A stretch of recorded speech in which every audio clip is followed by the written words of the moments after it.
We are a predictive and precision genomic medicine company, and we are involved in guiding early diagnosis and treatment of human brain disorders. We are using a novel functional genomic medicine medical device. It's a living device, and it's called the Human Neuroorganoid Platform. The problem we're trying to address is in pediatrics, 1 in 50 children have autism.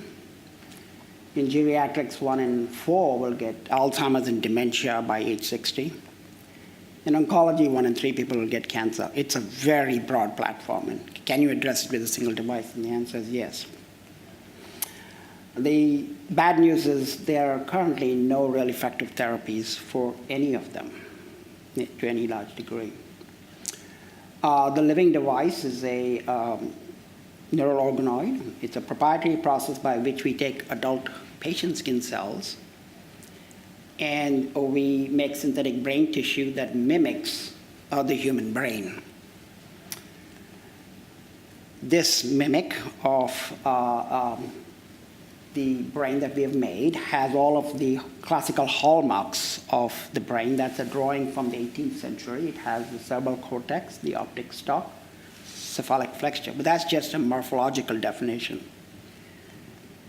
The competition, the status quo for about 80% of the research that's ongoing in biomedicine, unfortunately, is that is used to understand disease and treat them is this: mice equal to men and women, which is a terrible assumption.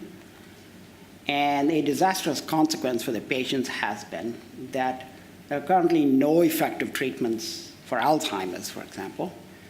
And it's despite $100 billion of investor money, taxpayers' money, government funding for over multiple decades.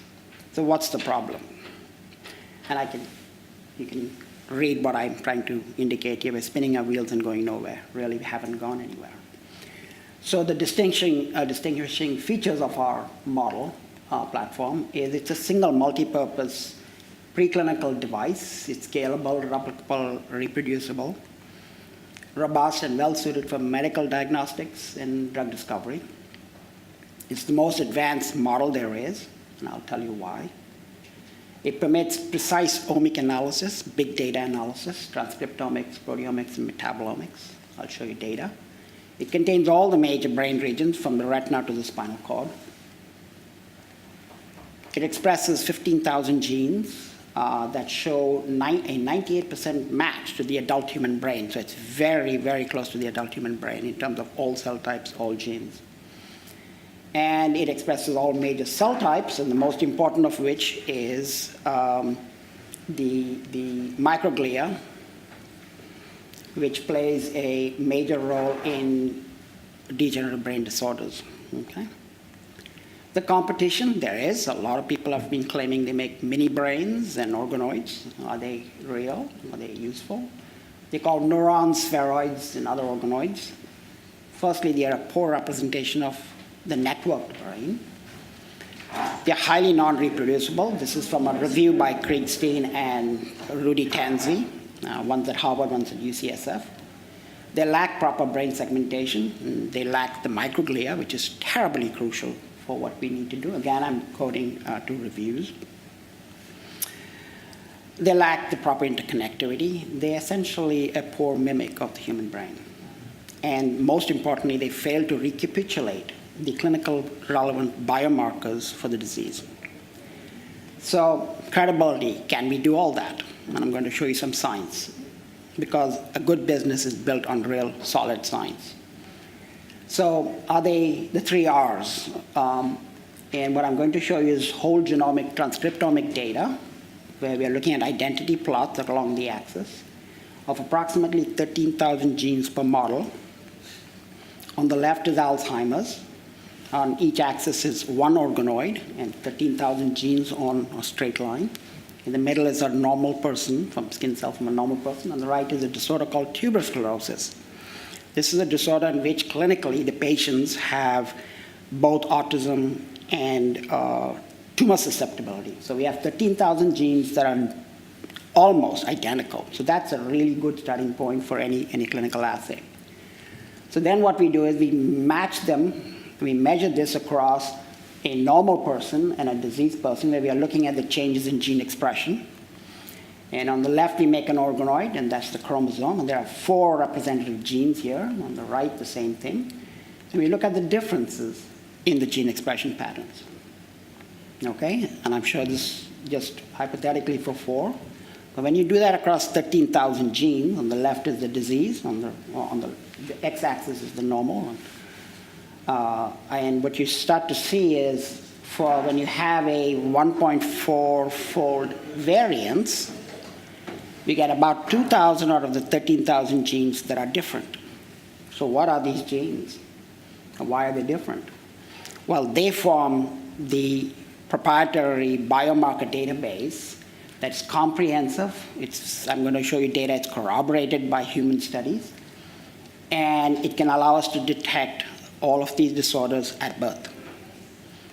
We have 2,000 for Alzheimer's, and they are meeting the new requirements by the FDA for any early biomarkers for INT. They no longer will allow the models that have been used because of the massive failures. 900 biomarkers for autism, 70 for Parkinson's, and 300 for the multi-organ tumor susceptibility and cancer in these patients. So are they clinically corroborated? I'm just going to show you small vignettes. So let's start with Alzheimer's. In the first column are all the acronyms for the genes. You don't need to know what they are. In the middle column is the fold change. And in the third column is what do they do. Everything in gray is more or less been established for Alzheimer's. But what we were able to see, and if you look on the top, we're predicting this in 2016. I gave a conference talk in Boston. And we predicted that the immune system was actually aberrant. And we also predicted that infectious disease was one of the drivers for Alzheimer's. At the time, we were pretty much laughed out of the window by everybody who's working in Alzheimer's. In 2017, 2 studies come out. One is from the MRC labs in genetics, and the other one is from the Icahn Center School of Medicine in New York. And these are thousands of brains, hundreds of patients with Alzheimer's. And guess what they found? They found the exact same thing. They were able to show that the SP1 driver of microglia is abnormally expressed in human postmortem brains. And TREM2, a rare coding variant, increases your susceptibility to Alzheimer's. So you can see how beautifully our data sets are very well corroborated. I'm just showing a small, tiny window of what we can do. Same thing with autism. We predicted in 2016 that these, from our neural organoid model of tuberous sclerosis, because they have autism susceptibility, we said nutrition and toxicity were drivers of autism. That's because of the genes on the left that were deficient and were causing a zinc deficiency, a manganese deficiency, and susceptibility to lead toxicity. Again, these were not known in autism. So in 2017, in a twin study from the Karolinska Institute in Sweden, they looked at baby teeth, and they found exactly the same thing. They found that they had twins, monozygotic twins. One's got autism, one doesn't. And what was beautiful is in the person that had autism, high levels of lead, low manganese, low zinc. So whilst they could see that, we were able to tell you why they are predicted to have that, because we know the genes over there. So we are very happy that all of our work is getting very well corroborated. I just wanted to show you one more study. I told you about tumor susceptibility. These patients can have tumors all across their body. They can also have it in the brain. You can look at that. There's a cortical nodule there in this patient's brain.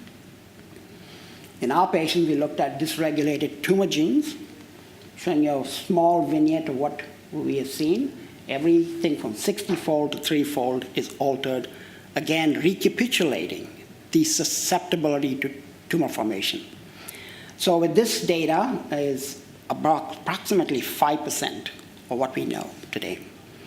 So there's a paradigm shift now in how we're going to think about these disorders and diseases.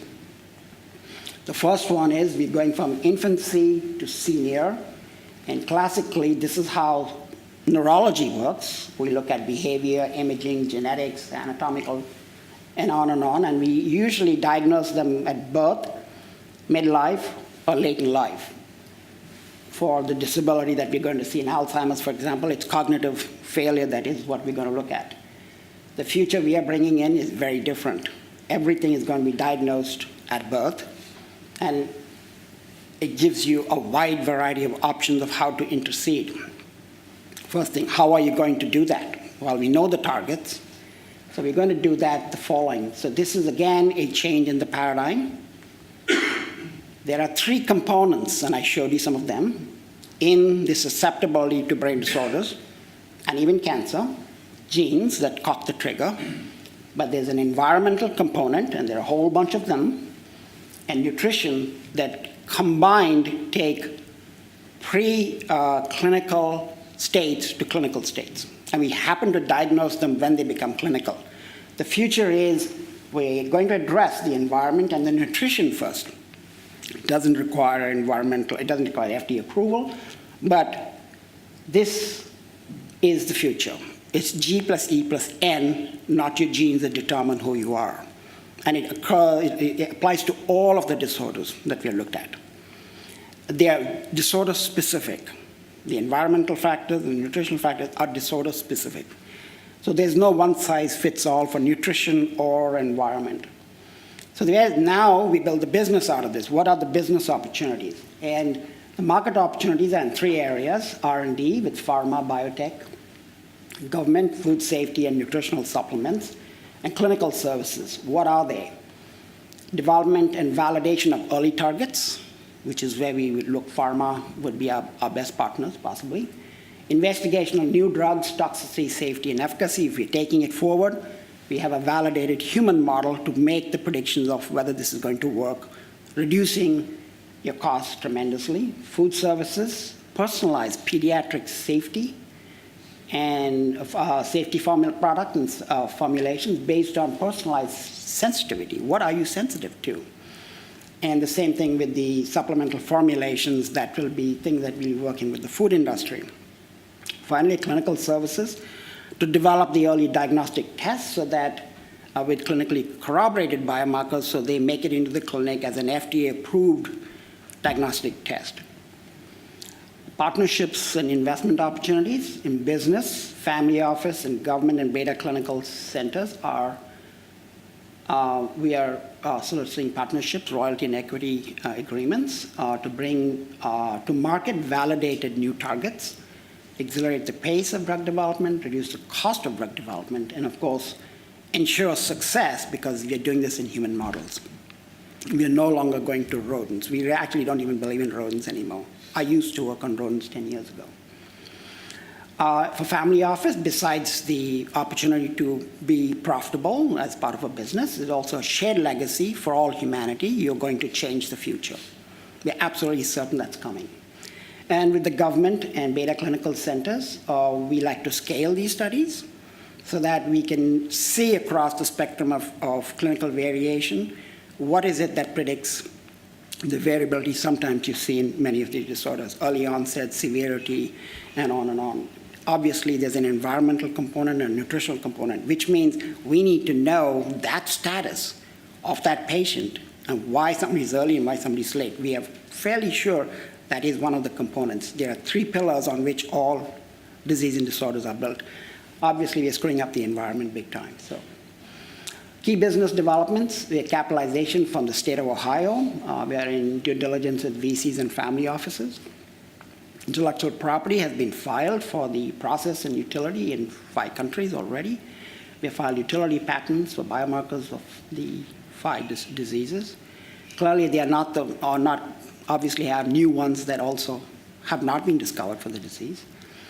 Our clients are beta clients in top centers. I will show you one of them in the UK, and that's to help us advance the FDA approval process. We have initiated negotiations with pharma. We have CDAs in place, so I can't talk to you about who they are. And our team, scientific team, two of us are the scientists on the top. We're the co-inventors, and I'm the CEO and founder. And the bottom is our business team. One's the dean of the Case Western Medical Reserve. He's on the board of lots of companies, so he does a lot of advisor. And Dr. NeuRenaisson is a professor in the Fisher College of Medicine, heavily involved in advising startup companies, so he's been on our team. Our legal team is in Chicago. NGE, our intellectual property team, is in Boston and in Chicago. And finally, I just want to stop and say we are, as Brexit occurs and everybody's trying to exit, we are actually coming the other way. We're building bridges across all continents, all countries. And we have been working with Citran in Sheffield, with Pamela Shaw, who's the director. And we are now engaging in an ALS project because we have the best model, and we are nicknamed it the Hawkins Project, if you know who Hawkins was, Steve Hawkins was. So thank you, and I'll take questions.